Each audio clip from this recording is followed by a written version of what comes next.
नमस्कार, स्वागत है आपका जी बिजनेस में। मैं हूं दीपक डोभाल और आप जी बिजनेस के मोतीलाल ओसवाल स्टूडियो से देख रहे हैं जी बिजनेस की प्राइम टाइम पेशकश इंडिया 360। दिन भर की तमाम अहम खबरों का 360 डिग्री एनालिसिस। लेकिन सबसे पहले हेडलाइंस।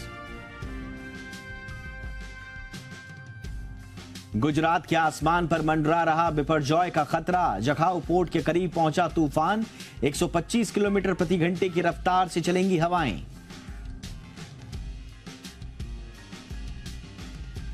अल नीनो बिगाड़ रहा है मॉनसून का खेल। आईएमडी की बड़ी चिंता। अब तक देश के आधे से ज्यादा जिलों में सिर्फ 15 से 20% हुई बारिश। अल नीनो की मार, सूखे को रहो तैयार। आज करेंगे इस पर इंडिया 360 में कवर स्टोरी के तहत चर्चा।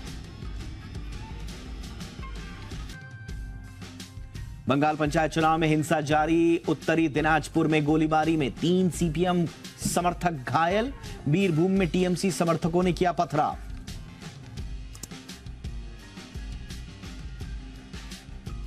बढ़ने वाली है हीरो मोटो की मुश्किलें। जी बिजनेस की एक्सक्लूसिव खबर। एमसीए ने हीरो मोटो के खिलाफ शुरू की जांच। वीकली एक्सपायरी के दिन बाजार गिरावट के साथ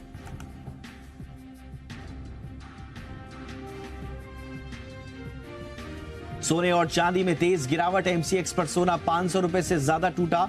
एमसीएक्स पर 59,000 के नीचे फिसला सोना। चांदी में भी 1700 रुपए की तेज गिरावट।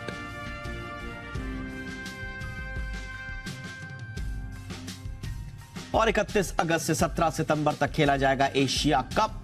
श्रीलंका को 9 तो पाकिस्तान को मिली 4 मैचों की मेजबानी।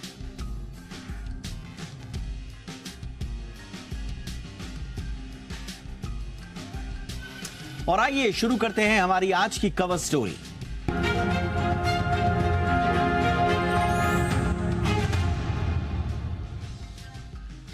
देश में तूफान बिपरजॉय को लेकर चिंताएं हैं, लेकिन बिपरजॉय के जाने के बाद भी एक और चिंता गहरा सकती है, और यह चिंता है खेती की।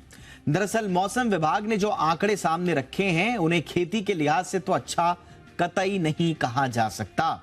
इस साल बादल कम बरस रहे हैं, इतने कम कि देश के 716 जिलों में करीब आधे में तो बारिश बहुत कम हुई है, जबकि बाकी बचे अगर 20% जिलों को भी देखेंगे, 50 में से जो 20 जिले हैं प्रतिशत जिले हैं, उन जिलों में भी बारिश की कमी है। यानी कि देश के 70% जिलों में बारिश कम हुई है। ये आंकड़े 1 से 14 जून के हैं। इन आंकड़ों के मुताबिक अखिल भारतीय स्तर पर अगर आप देखें तो इस दौरान ओवरऑल जो बारिश है उसमें 53% की कमी दर्ज की गई है।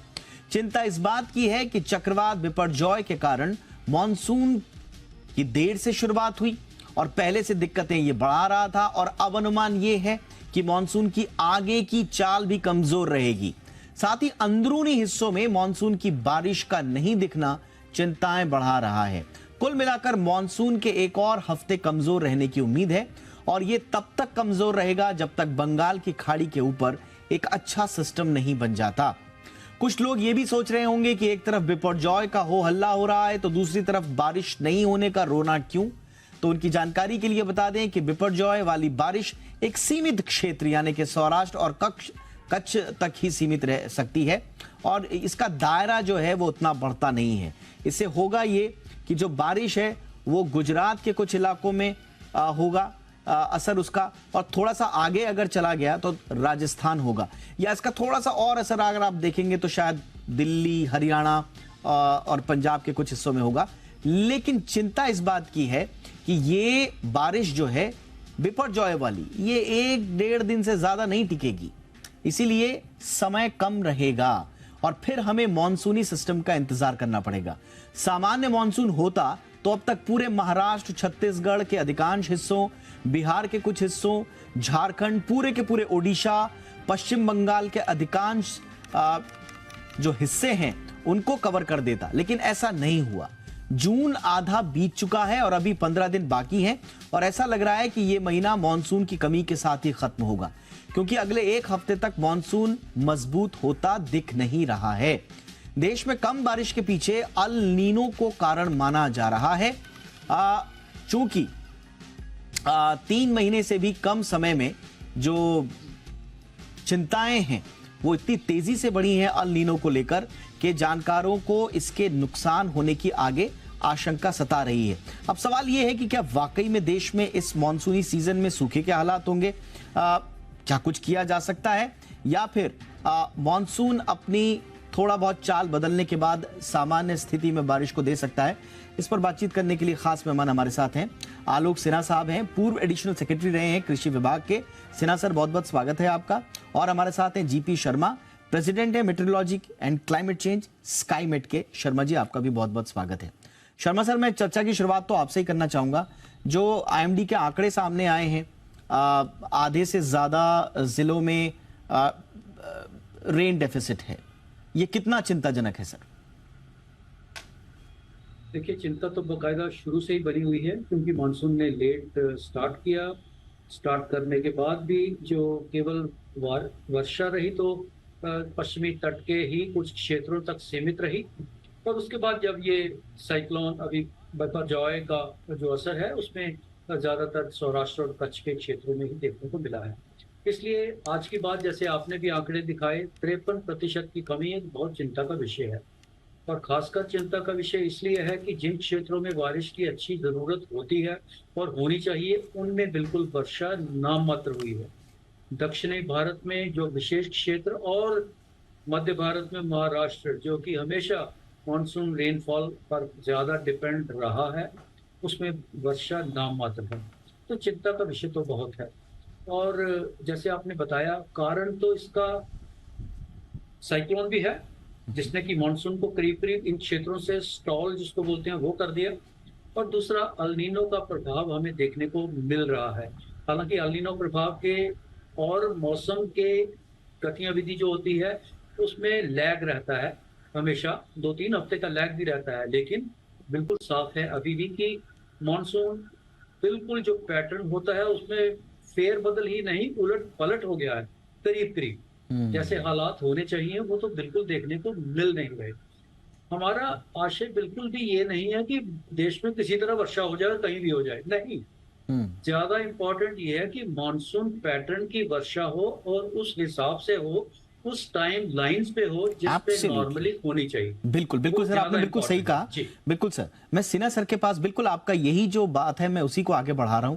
सिन्हा सर, पिछले साल भी हमने देखा था, मॉनसून की बारिश देखा था हमने कि 6% ज्यादा हुई थी अगर आप रेनफॉल की बात करेंगे, लेकिन जुलाई अगस्त के जो अहम हिस्से होते हैं उसमें हमने बारिश का असमान वितरण देखा, और फिर हमने देखा कि यूपी, बिहार, झारखंड जैसे राज्यों में तो सूखे के हालात थे। तो ये बात बिल्कुल सही कह रहे हैं सर कि बारिश का होना इंपॉर्टेंट नहीं है, बल्कि उसका समान वितरण में होना बड़ा आवश्यक है। इसके कुछ आसार दिख रहे हैं सर? देखिए, अगर मानसून में अगर डेफिसिट है तो चिंता का विषय तो है ही है, लेकिन मुझे जो लगता है पैनिक का कोई विषय नहीं है, क्योंकि जैसा आपने भी बताया 65-70 जिलों में डेफिसिट मानसून है। मानसून का डेफिसिट अभी 53% है। इसका मतलब ये है कि आधे क्षेत्र में तो मानसून का कोई प्रॉब्लम है ही नहीं। हमें अभी चिंता है अगला खरीफ क्रॉप का, धान इत्यादि का बुआई का, उसके लिए पानी मिलेगा कि नहीं। तो आधे क्षेत्रों में तो पानी की कोई ये प्रॉब्लम है नहीं। जो बाकी आधा क्षेत्र रह गया जहां डेफिसिट है, वहां देखिए आधा तो इरिगेशन है उसमें, या कनाल का या ट्यूबवेल का। So therefore what it means is कि लगभग 25% या 1/4 कल्टीवेटेड पैडी एरिया में बुआई के लिए पानी की कमी होगी। तो उससे अगर ऐसा चलता ही रहे तो अवश्य ही चावल का, धान का आउटपुट में करीब 20% कमी होगी। ये भी है कि वो 20% एरिया जहां कम पानी है वहां के किसानों को बहुत दिक्कत होगी। लेकिन अगर देश को अगर होलिस्टिकली देखा जाए, चिंता का विषय है लेकिन कोई पैनिक का विषय नहीं है। एफसीआई के पास भी बफर में बहुत चावल है, तो पीडीएस और अन्य वेलफेयर स्कीम्स के लिए भी काफी है। मार्केट में कोई फ्लक्चुएशन नहीं है, मार्केट सेंटिमेंट ठीक है। Only way of caution is कि अभी फिलहाल एक्सपोर्ट नहीं करना चाहिए। हाँ। हमें अगले 1.5-2 महीने देखना चाहिए कि क्या स्थिति होती है। अच्छा, अभी गेहूं पे भी स्टॉक लिमिट लगाई सर सरकार ने, जी। तो ये क्या तैयारी के लिहाज से अल नीनो को हाँ। उसके हिसाब से ही कर रहे हैं ये? नहीं, देखिए, गेहूं की तो फसल कट गई और वो कट के गोदामों में आ गया है, तो गेहूं के आउटपुट पर मानसून का कोई असर है नहीं। उस पे तो स्टॉक लिमिट इसलिए रखा गया ताकि हाँ। मार्केट, नहीं, मैं इसलिए कह रहा हूं कि सरकार ये मान के चल रही है क्या कि आगे अल नीनो का प्रभाव आ सकता है? ना हो। जी,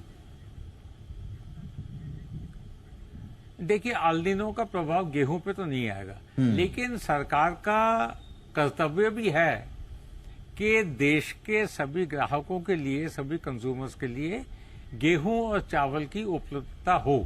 अच्छा। हमें तो सबसे पहले देशवासियों को देखना पड़ेगा उनको इनफ गेहूं और चावल मिल रहा है कि नहीं। गेहूं के फसल में कोई दिक्कत नहीं है एल नीनो से। एल नीनो से अगर ऐसे ही चलता रहे तो करीब 20% चावल के, धान के आउटपुट में शायद असर हो, क्योंकि उसकी बुआई में प्रॉब्लम होगी।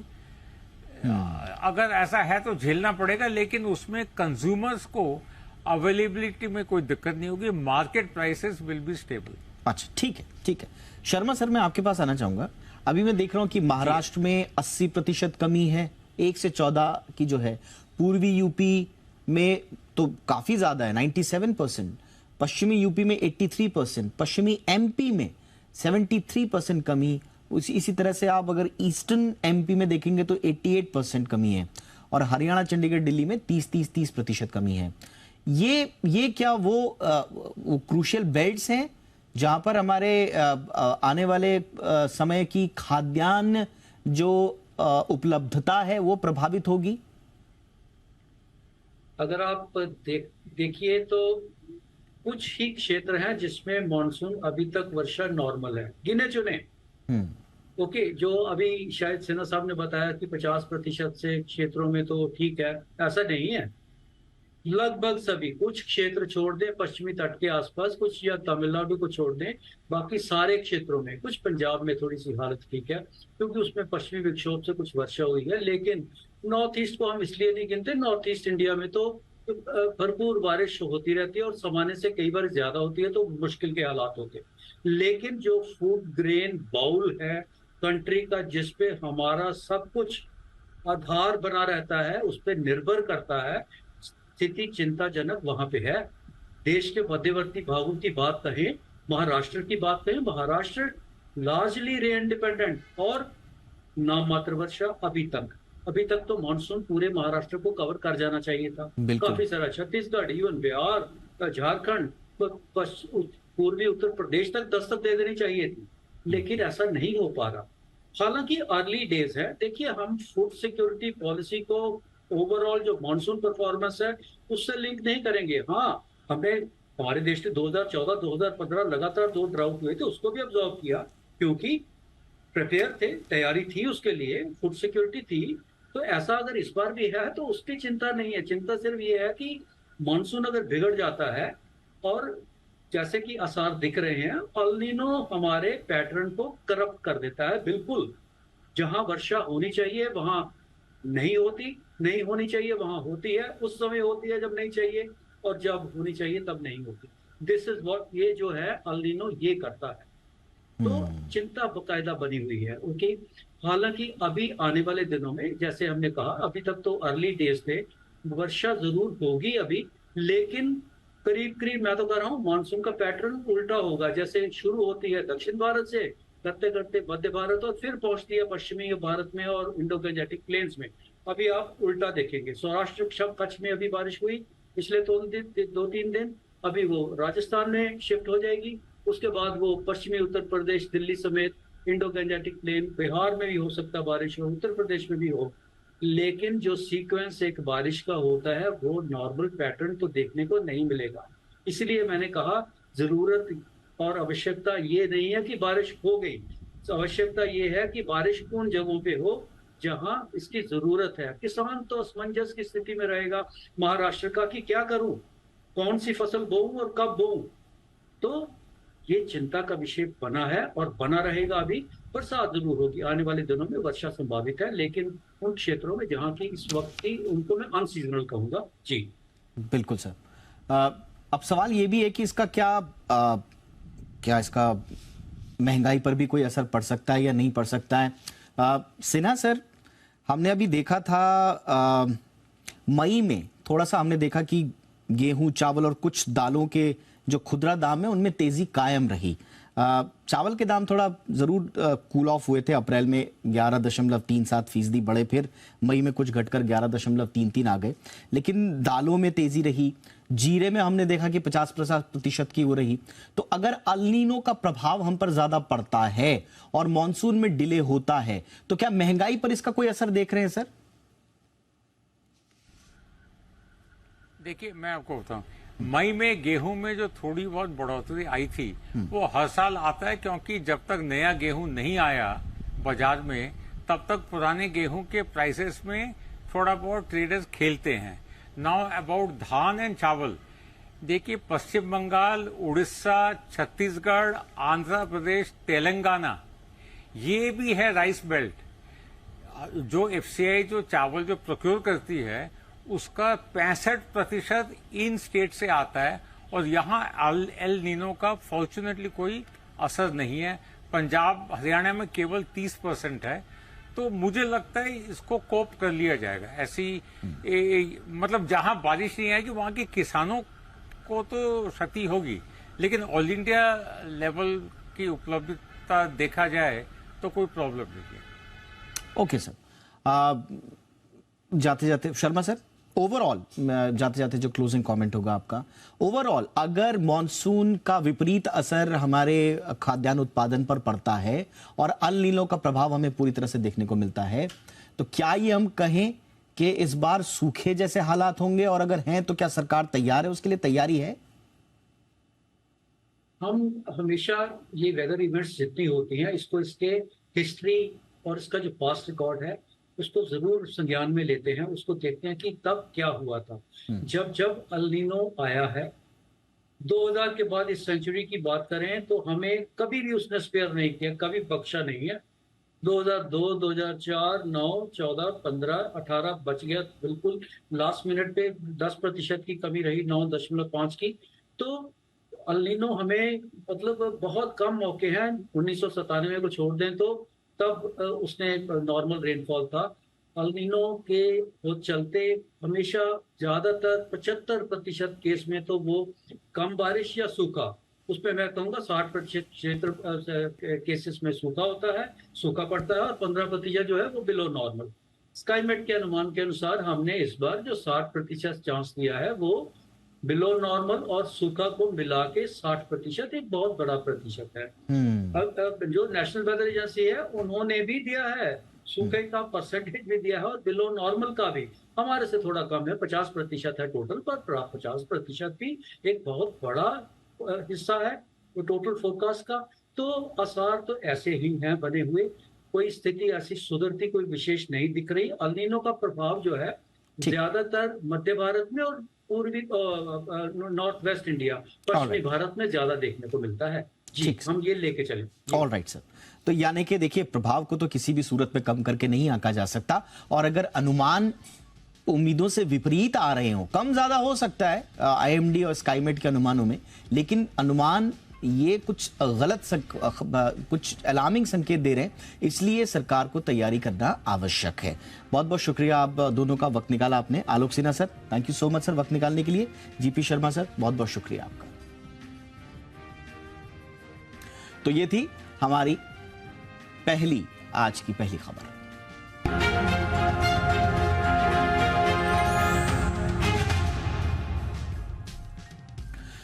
आज की दूसरी कवर स्टोरी, अगर आपके अंदर कोई हुनर है, आप YouTube पर उस हुनर को दुनिया के सामने लाना चाहते हैं, तो आपके लिए शानदार खबर है। YouTube चैनल खोलने की हसरत यूं तो आजकल हर किसी की होती है, लेकिन इंसान YouTube पर कमाई की लंबी और बोझिल प्रक्रिया से या तो डर जाता है या फिर थक हार जाता है।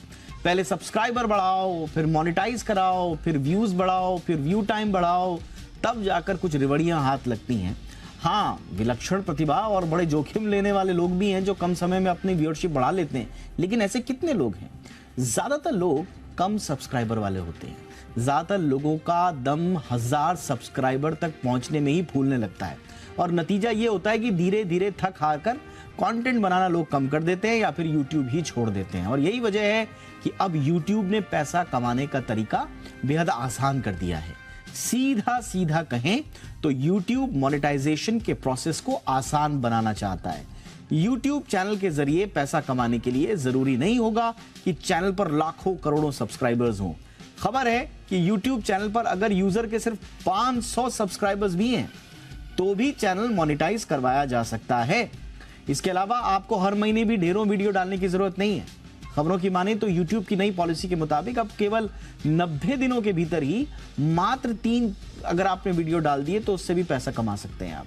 यानी एक साल में 3000 वॉचिंग के घंटे, 90 दिनों में 30 लाख शॉर्ट्स का व्यू हो तो भी कमाई हो सकती है। तो शॉर्ट का जो ड्यूरेशन था पहले 1 करोड़ का, उसको भी घटा के 30 लाख कर दिया है, 3 मिलियन कर दिया है। दरअसल YouTube पर कमाई का अब तक का जो प्रोसेस है जरा उसको भी समझ लीजिए। कंटेंट क्रिएटर्स वीडियो बनाने के लिए उनको लगातार YouTube की तरफ से प्रेरित किया जाता है। यूजर को पसंद आने वाले वीडियोस बनाए जाएं तो चैनल पर सब्सक्राइबर्स की संख्या बढ़ती है। इसके साथ ही चैनल ग्रो होने लगता है धीरे धीरे। फिर चैनल पर व्यूअर्स की संख्या बढ़ती है। फिर क्रिएटर्स को एड्स और प्रीमियम सब्सक्रिप्शन के जरिए पैसा कमाने का मौका भी मिलता है। YouTube की मोनेटाइजेशन पॉलिसी को फॉलो कर YouTube से हर महीने एक तय तारीख में अकाउंट में पैसा भी आ जाता है और वीडियो पर आने वाले एड्स की मदद से भी प्लेटफॉर्म पर एक रेवेन्यू जनरेट होता है। इस रेवेन्यू का कुछ हिस्सा YouTube रख लेता है, जबकि बाकी की कमाई चैनल क्रिएटर को दे दी जाती है। यहाँ पर आपने ये ध्यान रखना है कि जो रेवेन्यू शेयरिंग का मॉडल है वो YouTube ने चेंज नहीं किया है। तो जो आपस में बांटा जाएगा पैसा, उसकी पॉलिसी वैसी ही रहेगी। लेकिन ये जो 1000 से घटाकर 500 कर दिया है सब्सक्राइबर बेस मोनेटाइजेशन के लिए, 10 मिलियन से इसको 3 मिलियन जो कर दिया है शॉर्ट्स के व्यूज के लिए, ये और जो आवर्स हैं उनको घटाया गया है, तो ये कितना इंपॉर्टेंट होगा इस पर बातचीत करने के लिए हमारे साथ social media expert Amit Dubey ji हैं। अमित जी, ये कितना बड़ा रास्ता खोला है यूट्यूब पर कमाई का, खास तौर से जो छोटे सब्सक्राइबर्स होते हैं उनके लिए ये कितनी बड़ी खबर है? देखिए, बहुत बहुत बड़ी खबर है, क्योंकि ये एक डेटा जो मैं आपको शेयर करूं कि जो 1000 क्रॉस कर पाते थे सब्सक्राइबर, उतने जितने चैनल खुलते हैं उसमें से सिर्फ 3 से 4% है जो 1000 सब्सक्राइबर क्रॉस कर पाते थे। तो आप मान के चलिए कि कितना बड़ा चंक था जो कभी भी मोनेटाइज नहीं हो सकता था। और उसके चूंकि लिमिटेड व्यूज होते थे, लिमिटेड सब्सक्राइबर हैं, छोटे ग्रुप्स का कंटेंट है, तो वो उस अपॉर्चुनिटी तक पहुंच नहीं सकते थे। 1000 के बाद 10,000 क्रॉस करने वाले भी बहुत ही लिमिटेड परसेंटेज के हैं, और जब 10,000 पहुंच जाते हैं उसके बाद जो 1 लाख वाले हैं उसमें भी फिर वो 1% से अंदर आ जाते हैं। तो आप सोचिए कि ऑलमोस्ट 99-98% चैनल्स जो लोग खोलते हैं वो कभी मोनेटाइज नहीं हो पाते, और उसके बावजूद जो यूट्यूब है वो गूगल का सबसे बड़ा रेवेन्यू अर्निंग सोर्स है, सबसे ज्यादा यूट्यूब से कमाता है। तो कितना बड़ा जो और रेवेन्यू वो कमा सकते हैं वो शायद वो अनएक्सप्लोर्ड था, अनटच था। तो ये दोनों साइड से बहुत पॉजिटिव न्यूज है। यूट्यूब भी कमाएगा क्योंकि अब वो सारे लोगों को भी अपॉर्चुनिटी दे रहा है, वहां भी एडवर्टीजमेंट हो सकते हैं, सस्ते एडवर्टीजमेंट हो सकते हैं, क्योंकि वो उसकी जो क्वालिटी और जो कॉस्ट होगी वो शायद डिफरेंट होगी depending on subscribers and the audience that you have, but अब वो भी कमा सकते हैं। तो ये एक बहुत अच्छी खबर है सबके लिए, और मेरे ख्याल से वो मोटिवेशन भी होता है। जब आप कमाना शुरू करते हैं तो फिर आप और अच्छा करने की भी कोशिश करते हैं। और अक्सर होता क्या है कि जब आप उस लेवल तक पहुंच ही नहीं सकते 1000 वाला बेंचमार्क, तो आप पहले गिव अप कर देते हैं। तो कई लोग ऐसे थे जो शायद 500, 600, 700, 800 पर भी गिव अप कर दिए, कंटेंट बनाना बंद कर दिए, और उसके बाद उनके सब्सक्राइबर नहीं बढ़े। अब शायद वो रेंज थोड़ी कम हो गई है, व्यूज भी, नंबर ऑफ व्यूज की भी लिमिट कम हो गई है। तो ये एक बहुत पॉजिटिव मैसेज है बाकी यूट्यूबर्स के। अच्छा, मुझे लगता है कि YouTube ने थोड़ा सा इसलिए भी किया है इसको क्योंकि 500 से 1000 सब्सक्राइबर वाले जो क्रिएटर्स होते हैं वो सब कुछ छोड़ देते हैं, उनके चैनल बंद भी पड़े हुए हैं, अब वो थक गए हैं। अब YouTube को लग रहा है कि, और शायद जैसा आप आंकड़े बता रहे हैं कि शायद बहुत बड़ी उनकी तादाद है, तो YouTube ये भी चाह रहा है कि कम से कम वापस वो कंटेंट बनाना शुरू करे, थोड़ी जान आए प्लेटफॉर्म पे। बिल्कुल बिल्कुल, देखिए हर एक व्यक्ति एक मानसिकता लेके चलना चाहिए, हर व्यक्ति यूनिक है। तो किसी का भी ऐसा कंपैरिजन करना कि चूंकि उसके सब्सक्राइबर ज्यादा है इसलिए इसका कंटेंट बेकार होगा, ये गलत होता है। कंटेंट सही कई बार बात है। ऐसे देखा है मैंने जो सब्सक्राइबर नहीं है पर बहुत अच्छा कंटेंट है, डिफरेंट है, यूनिक है, पर शायद उसकी मार्केटिंग स्ट्रेटजी ठीक नहीं, शायद वो जिस हिसाब, क्योंकि उसमें बहुत सारी और भी चीजें ऐड होती हैं। थंबनेल क्या है, मेटा डेटा आप क्या यूज कर रहे हैं, कीवर्ड्स आप क्या डालते हैं, किस तरह की ग्राफिक्स है, बहुत सारी ऐसी चीजें हैं जो शायद हर कोई नहीं कर सकता। उसके लिए एक स्टूडियो चाहिए होता है, उसके लिए एक पूरा सेटअप चाहिए। और यहाँ पर कोई भी, जैसे आप बाकी प्लेटफॉर्म देखिए, टिकटॉक वाली ऑडियंस थी या जो भी थी, वहां पर हाथ से मोबाइल बना के आप वीडियो बना के डालते हो, तो वो जो शॉर्ट वीडियो वाला मार्केट है वो यहाँ पर खुल जाएगा और लोग आसानी से कोई भी मोबाइल से वीडियो बना के अनएडिटेड वीडियो भी डाल देंगे और उस पर भी मोनेटाइज कर सकते हैं। नहीं तो ये सोचा जाता था कि यूट्यूब पर जो वीडियो जाएगा वो एक स्टैंडर्ड का हो, एडिटेड हो, ग्राफिक्स भी हो, उसमें टैगलाइन भी हो, थंबनेल भी हो, वो सारी चीजें उतनी इफेक्टिवली लोग नहीं कर पाते मेरे ख्याल से। यहाँ पर अब वो बाकी लोगों के लिए भी खुल गया है, कोई भी बनाए, कैसा भी बनाए, और उसका जो अपना ऑडियंस है वो डेफिनेटली अचीव कर लेगा यदि उसने कुछ यूनिक किया है तो। अच्छा, हमें थोड़ा सा आसान भाषा में हमारे दर्शकों को बताएं, क्योंकि बहुत सारे मिथ हैं यूट्यूब पर पैसे कमाने के, और यूट्यूब पर पैसे कमाने के लिए इतने वीडियोस बने हुए हैं कि उसके बावजूद लोगों को ना इसका एल्गोरिदम समझ में आता नहीं है। कई लोग बोलते हैं कि आप फलाना जॉनरे का वो बना लो कंटेंट तो आपके पैसे आ जाएंगे, कोई बोलता है कि इस तरह का बना लो, लेकिन कोई शास्त्र समझ में आता नहीं है यूट्यूब का। वो बुनियादी चीज क्या है यूट्यूब पे? अगर कोई कमाना चाहता है तो क्या है उसके बुनियादी सिद्धांत? देखिए, ये एकदम से एक लाइन में डिफाइन करना बहुत मुश्किल है, क्योंकि ये भी वेरी करता रहता है। ये बड़ा डायनेमिक सा एल्गोरिदम है इनका। पर कुछ चीजें हैं जो की फैक्टर्स हैं जो जिस वजह से व्यूज आते हैं। पहली चीज, आप कंटेम्प्रेरी रहेंगे जितना, क्योंकि उस समय वो चीजें सर्च हो रही होती हैं तो आपके कंटेंट ऊपर आ जाते हैं। अभी कोई न्यूज चल रही है, अभी कोई इशू हुआ है, अभी कोई मैच चल रहा है, उस पर कोई बात हुई है, तो उससे रिलेटेड कंटेंट होगा तो उस दिन उसके व्यूज बढ़ जाएंगे, क्योंकि वो चीज सर्च हो रही है, सामने आ रही है, तो लोग देखेंगे। दूसरा होता है आप थंबनेल कैसा बनाते हैं, ताकि लोगों को उत्सुकता हो कि इसमें देखना है, इसमें जानना है मुझे। यदि वो क्यूरियोसिटी आप बिल्ड कर लेते हैं, वो जो थंबनेल है, तो और ये टाइटल उसका, कई बार टाइटल ही इतना कैची होता है कि लोग जानना चाहते हैं कि इस वीडियो में क्या बात की गई है। तीसरी चीज होती है कुछ ऐसी बात है जो जैसे कि आप ऑडियंस अपना डिसाइड कर लें एक बार कि आप यंगस्टर्स के लिए बात कर रहे हैं, किड्स के लिए बात कर रहे हैं, या बड़े लोगों के लिए बात कर रहे हैं, और उस हिसाब से ही यदि कंटेंट आप क्यूरेट करेंगे तो आप उस मार्केट को कैप्चर कर पाएंगे। कई बार क्या होता है, लोग जेनरिक बना देते हैं बहुत ज्यादा, तो वो स्पेसिफिक ऑडियंस तक नहीं पहुंच पाते और ऑडियंस के इंटरेस्ट लूज होने लगते हैं। आप देखेंगे जो बच्चों के वीडियोस हैं वो सबसे ज्यादा व्यूज होते हैं उसमें। जितने ये किड्स चैनल हैं उसमें आप देखेंगे तो multi million, 6 million, 7 million, 10 million views बड़े आसानी से होते हैं। कई सारे यूएस के बच्चों वाले चैनल्स हैं, उसमें आप देखोगे कि लोग 60 70 करोड़ कमाते हैं एक साल। क्यों? क्योंकि वो इतना ज्यादा कंटेंट व्यूज हो रहा है उनका, और उसके बाद मर्चेंडाइजिंग हो रही है, उसके ब्रांड बन गया है, उसके टॉयज बन रहे हैं उसके नाम से, तो बहुत सारी चीजें एफिलिएट हो जाती हैं, एसोसिएट हो जाती हैं। वंस एक बार आपका ब्रांड बन जाए तो उस हिसाब से अर्निंग होनी शुरू हो जाती है। बच्चों के बाद जो यूथ है उसके वीडियोस के व्यूज आते हैं, जो सेकंड मोस्ट होता है, और उसके बाद नॉलेजेबल वीडियोस। पर जो नॉलेजेबल वीडियोस है, अब इसमें भी अर्निंग अलग अलग इसलिए होती है क्योंकि हर एक के लिए जो एडवर्टीजमेंट है वो अलग होता है।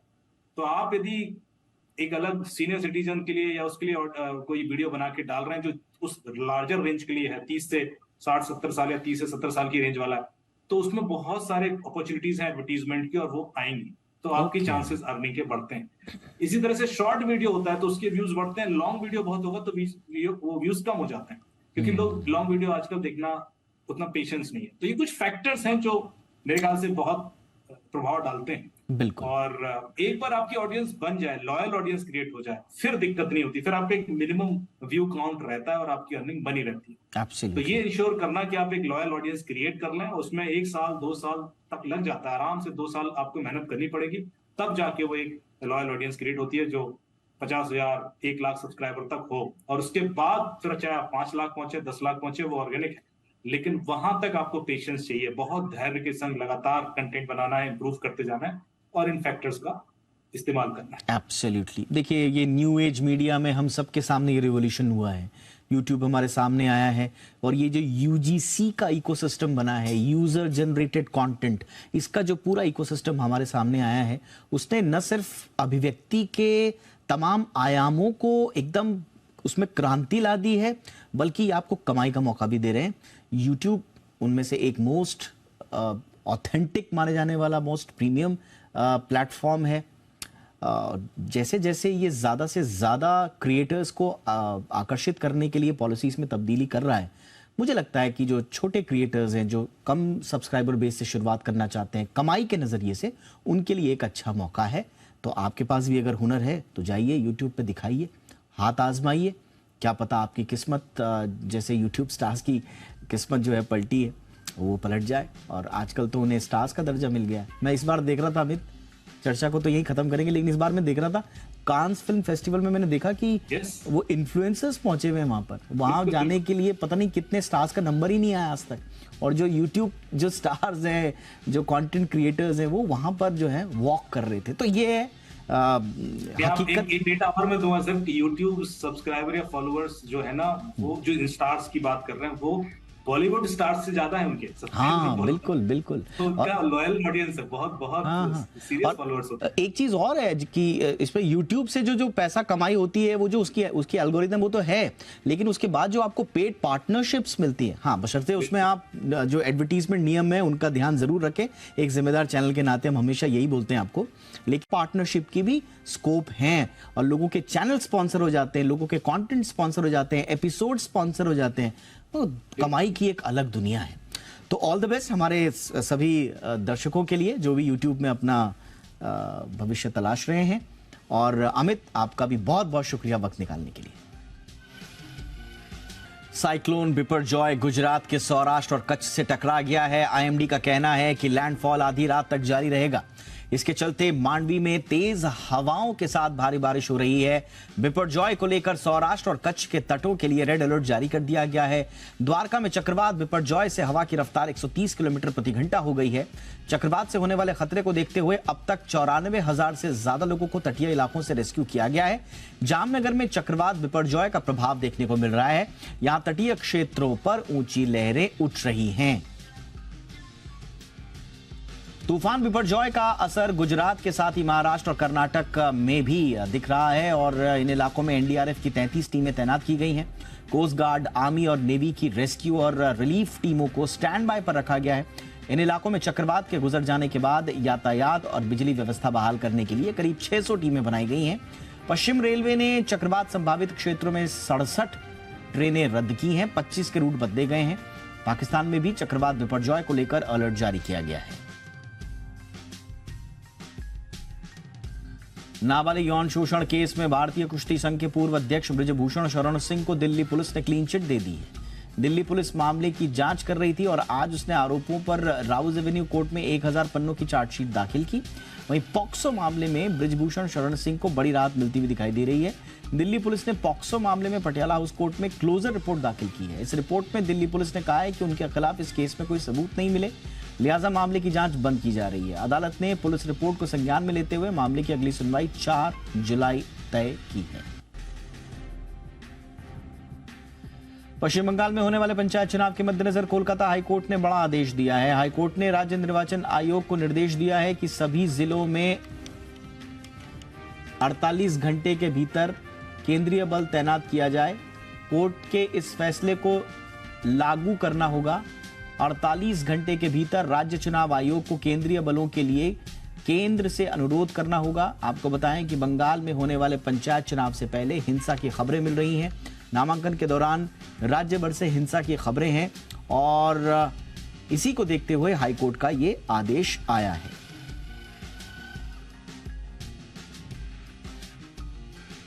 उधर पंचायत चुनावों के लिए नामांकन के समय पूरे बंगाल में जगह जगह हिंसा की घटनाएं हो रही हैं। आज उत्तरी दिनाजपुर में खूनी संघर्ष देखने को मिला।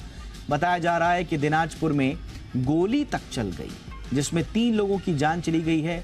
उधर बीरभूम जिले के अहमदपुर में बीडीओ ऑफिस के पास टीएमसी समर्थकों ने पुलिस पर पथराव किया। इस पथराव में किसी के हताहत होने की खबर नहीं है।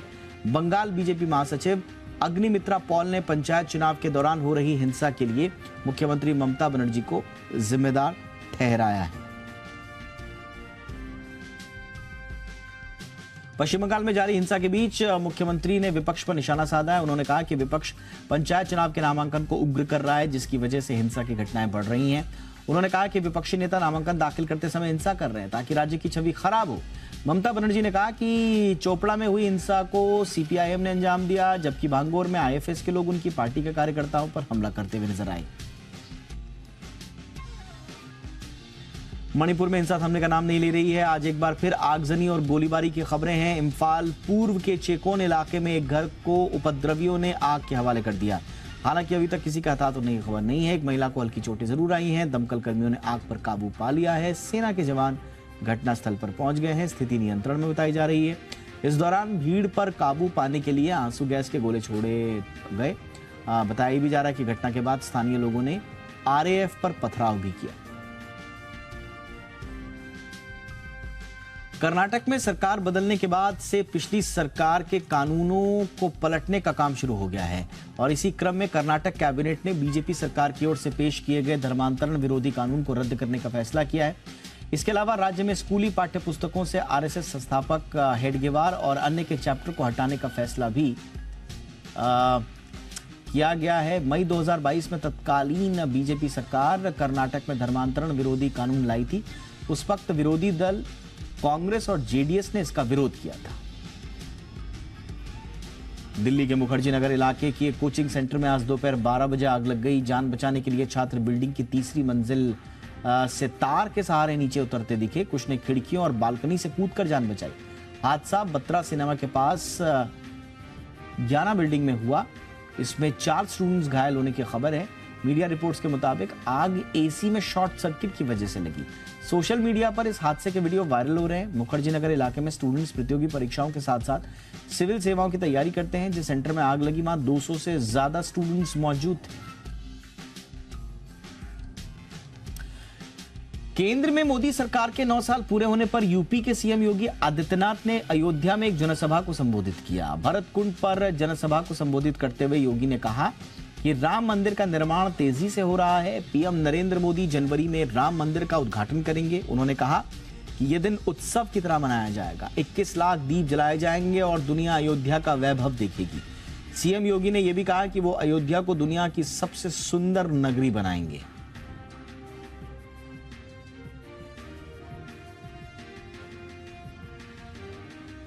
यूपी में फार्मा के क्षेत्र में हब बनाने के प्रयास में जुटी योगी सरकार जल्द ही नई फार्मास्यूटिकल्स इंडस्ट्री पॉलिसी 2023 लेकर आने वाली है। मुख्यमंत्री योगी आदित्यनाथ ने इसको लेकर हाल ही में एक बैठक में साल 2018 की फार्मास्यूटिकल इंडस्ट्री पॉलिसी 2018 में अहम बदलावों को लेकर चर्चा की। योगी सरकार इसके ड्राफ्ट पर काम कर रही है। नई पॉलिसी लागू होने के बाद अगले 5 सालों तक ये मान्य होगी। नई नीति प्रदेश में फार्मा के विकास के लिए एक अनुकूल वातावरण बनाने पर केंद्रित होगी। योगी सरकार प्रदेश में फार्मास्यूटिकल्स उद्योग को बढ़ावा देने के लिए फार्मा इंडस्ट्री को सब्सिडी, प्रोत्साहन, भूमि आवंटन करने पर फोकस कर रही है।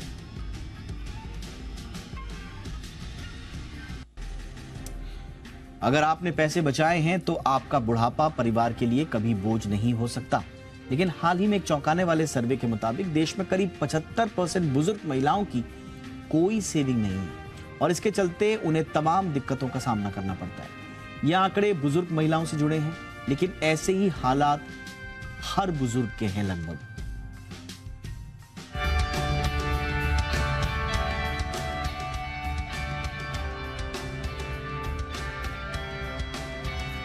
पैसे में बड़ी ताकत होती है, ये जग जाहिर है। लेकिन पैसे की इस ताकत का असल एहसास तब होता है जब व्यक्ति बुढ़ापे की ओर बढ़ने लगता है। बुढ़ापे में काम करने की क्षमता कम हो जाती है और सेहत संबंधी दिक्कतें भी बढ़ने लगती हैं। ऐसे में पैसे की भूमिका बढ़ जाती है।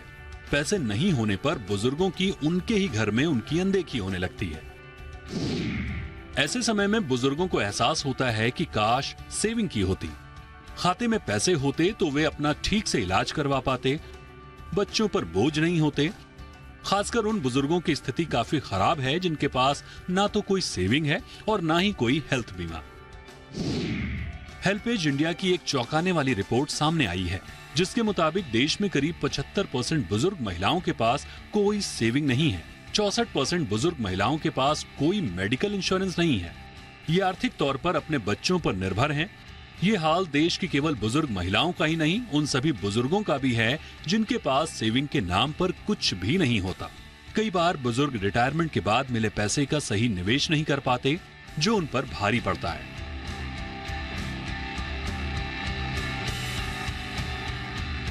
आज हम बुजुर्गों के लिए निवेश के उन विकल्पों पर बात करेंगे जहां न केवल बेहतर रिटर्न मिल सकता है, बल्कि इन विकल्पों में से कुछ में रिटर्न की गारंटी भी होती है।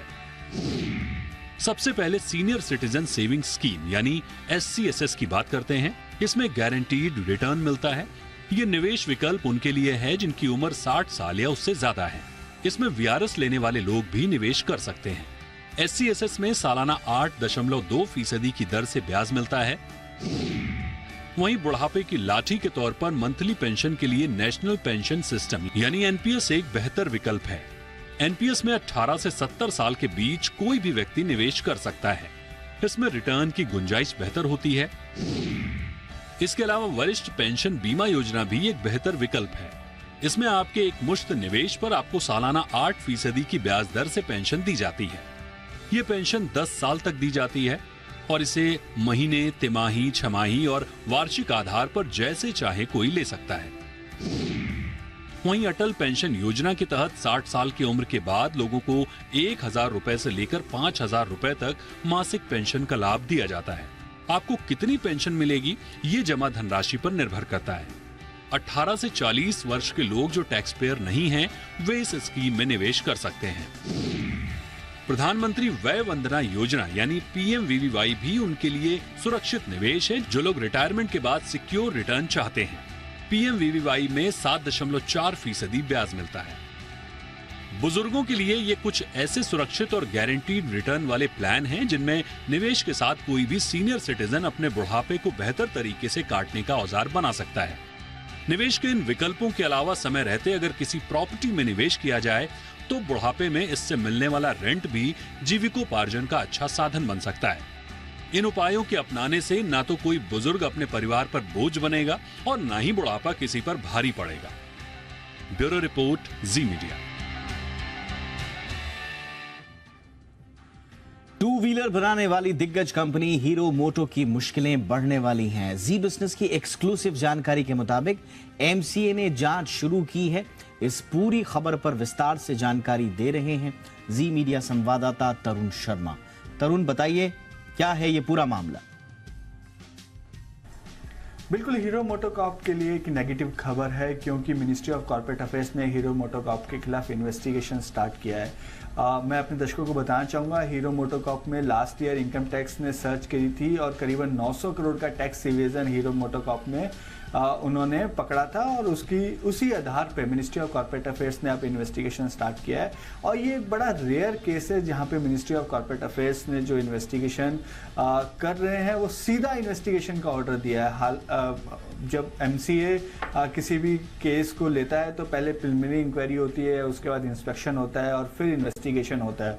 लेकिन इस केस के अंदर क्योंकि सेक्शन 2101C और RW 216 लगाया है कंपनीज एक्ट का, तो इसमें सीधे इन्वेस्टिगेशन का ऑर्डर किया है, ये कहते हुए कि ये पब्लिक इंटरेस्ट का केस है, इसमें सीधा इन्वेस्टिगेशन होना चाहिए।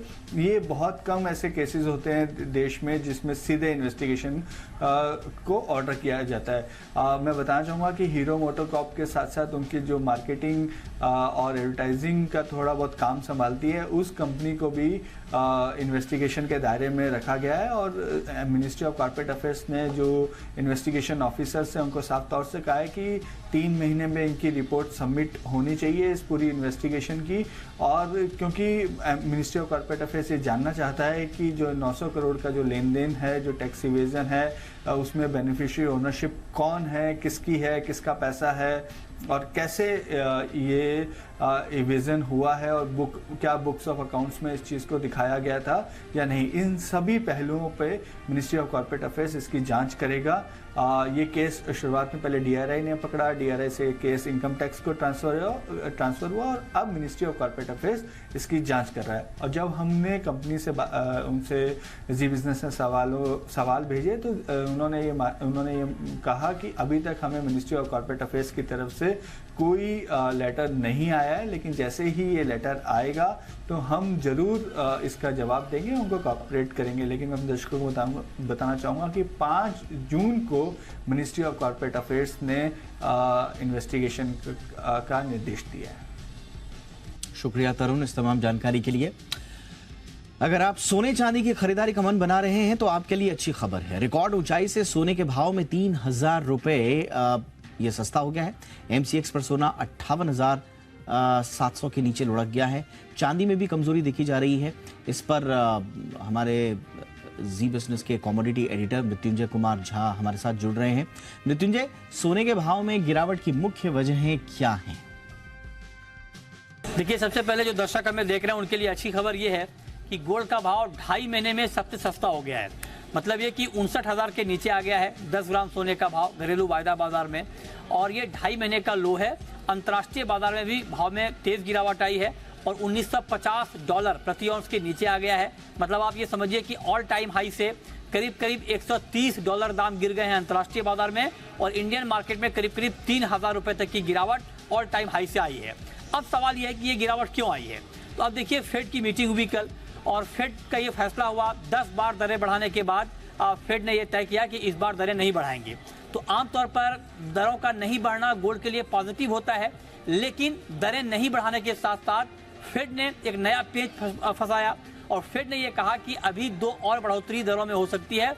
25 बेसिस पॉइंट की 2 बार बढ़ोतरी होने की संभावना फेड ने जताई और यहीं से गोल्ड मार्केट के लिए नेगेटिव खबर आ गई, क्योंकि ब्याज दरों का बढ़ना गोल्ड के लिए नेगेटिव होता है। और जैसा कि आपने देखा कि जिस तरह से दरें लगातार बढ़ी उसके बाद गोल्ड के दाम कम हुए थे, तो लिहाजा जो ब्याज दरें बढ़ने की बात की गई उसका बड़ा इम्पैक्ट गोल्ड पर आया है। और फेड ने यह कहा है कि अभी ब्याज दरों में कमी की कोई संभावना नहीं है, तो लिहाजा ऊंची दरें अभी बनी रहेंगी। तो ये एक नेगेटिव फैक्टर हुआ गोल्ड के लिए। दूसरी बड़ी बात यह है कि जो सेंट्रल बैंक बहुत ही जोरदार तरीके से गोल्ड की बाइंग कर रहे थे, सेंट्रल बैंकों की बाइंग में थोड़ी कमी आई है और सेंट्रल बैंकों की बाइंग में जब बढ़ोतरी हुई थी तो गोल्ड के लिए बड़ा पॉजिटिव फैक्टर था, तो लिहाजा वहां पर कुछ कमी आई है। तीसरी बड़ी बात यह कि अमेरिका में जिस मजबूती से मंदी की बात हो रही थी, अब कुछ एक्सपर्ट ये कह रहे हैं कि शायद अमेरिका में उस तरह की मंदी ना आए जिस तरह की आशंका पहले जताई जा रही थी। तो ये 3 ऐसे बड़े फैक्टर हैं जिसने गोल्ड कीमतों पर दबाव बढ़ाया है और बाजार के जानकारों का ये मानना है कि ये गिरावट थोड़ी और बढ़ सकती है और हो सकता है कि आपको 58,000 के नीचे भी एक बार गोल्ड का प्राइस दिख जाए। पतंजलि फूड्स ने आंध्र प्रदेश के राजामुंद्रे में पाम सीड प्लांटेशन की शुरुआत की है, जिसकी मदद से देश में खाने के तेल का इंपोर्ट कम करने में मदद मिल सकती है। जी बिजनेस संवाददाता सुबोध मिश्रा ने योग गुरु स्वामी रामदेव से खास बातचीत की है। आइए आपको भी सुनाते हैं। बहुत बहुत प्रणाम सुबोध जी आपको। और जी बिजनेस जैसे बिजनेस चैनल का एक आइकॉन है और ऐसे ही पाम प्लांटेशन के लिए आइकॉन, रोल मॉडल या जो कहो कि एक आंदोलन जहाँ से चल रहा है वो पतंजलि फूड्स लिमिटेड है। अब जाइए देख रहे हो, ये एक खेत है, ऐसे करीब 1 करोड़ पेड़ पूरे आंध्र प्रदेश, तेलंगाना से लेकर के और असम और अरुणाचल तक हम लगा चुके हैं। 12 स्टेट में एक साथ ही काम चल रहा है। करीब 40-50 हज़ार किसान इस समय जुड़े हुए हैं और 4 से 5 लाख किसानों को जोड़ने का संकल्प हमारा आने वाले 5 से 6 सालों में। अभी करीब 1 करोड़ ये पेड़ पूरे देश में अलग अलग स्टेट्स में लगे हुए, 1 करोड़ पेड़, और आगे करीब 10 करोड़ ऐसे पाम प्लांटेशन करने का इरादा है, संकल्प है। और उसमें पहले होता है एक बीज, मैं आपको दिखाऊंगा अभी एक बीज, फिर उससे उसको प्राइमरी नर्सरी कहते हैं, उसमें उस स्प्राउट्स तैयार होते हैं। अंकुरण जो है मेथी में, मूंग में, और जो हम अंकुरित अन्न खाते हैं उसका तो 24 घंटे में हो जाता है, इसमें थोड़ा टाइम लगता है।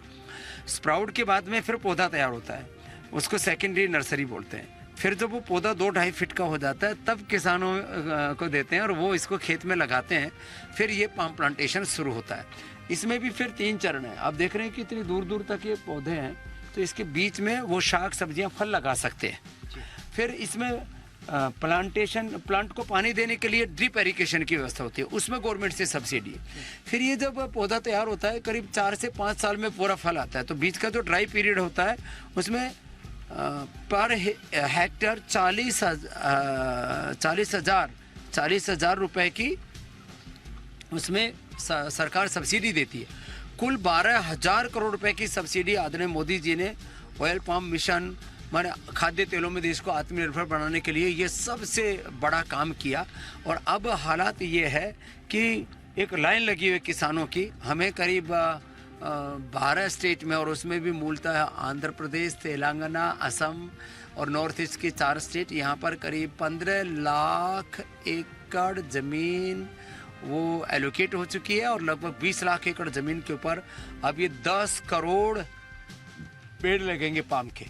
और इसमें खास बात यह है कि 4 गुना, जैसे सरसों और बाकी जो ट्रेडिशनल ऑयल है ना, चाहे सोयाबीन है, चाहे सनफ्लावर है, चाहे कोकोनट है, उससे 4 गुना होता है। और किसान को एक हेक्टेयर में करीब 2 लाख रुपए की एक इनकम फिक्स हो जाती है। इससे बड़ी और बात क्या हो सकती है? 1.5 से 2 लाख करोड़ का जो ऑयल विदेशों से हमें इंडोनेशिया, मलेशिया आदि से इंपोर्ट करना पड़ता था, उसकी अब ज़रूरत नहीं पड़ेगी। यहीं से अपने देश के खाद्य तेलों की पूर्ति हो सकेगी। इसी के साथ तो इंडिया 360 में इतना ही। #ZIndia360 पर अपनी राय जरूर भेजिए। नमस्कार।